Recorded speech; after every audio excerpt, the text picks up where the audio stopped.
Alright guys, well welcome back to the channel. And today we're here at North Weald Airfield where we're doing the FireBike Machine Control Day workshop. This is a workshop around controlling your bike on slow maneuvers, emergency braking, slalom, correct use of the rear brake, correct use of the front brake, positive steering, and all that kind of stuff. It's organized by the Essex Fire Service.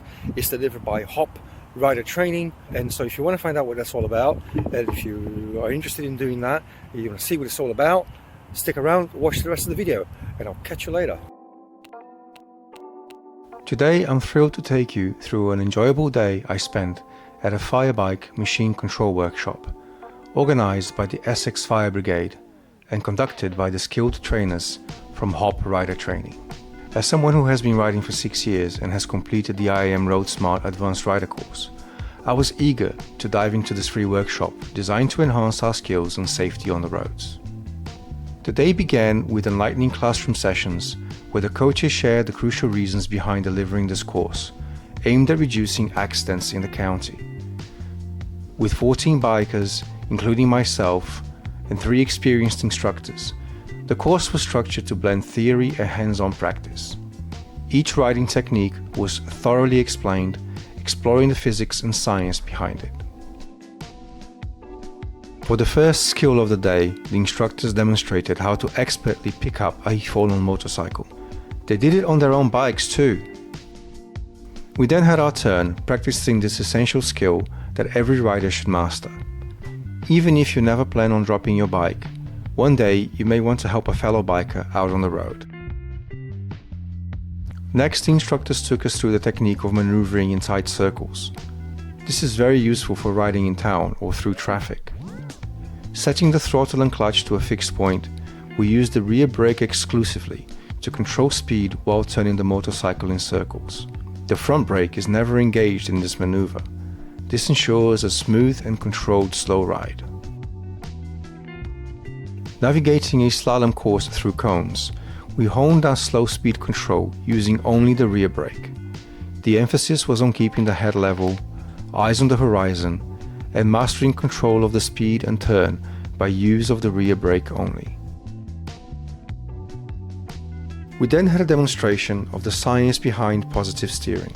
The instructors took us through exercises showing us gyroscopic precession at work. This effect is what causes the bike to tip into a corner, and every biker should have an understanding of this. After a demonstration of positive steering, we swiftly negotiated a cone slalom at higher speeds. Quick, positive steering inputs showcased the agility and responsiveness of our bikes.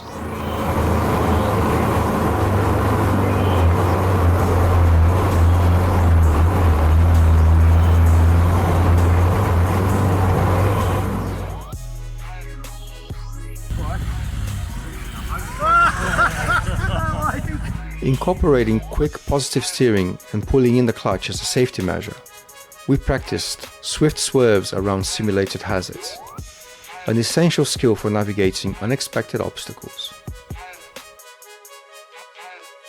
Using a combination of a little rear brake, an open throttle, and head movement, we mastered positive steering through a series of bends simulated by cones.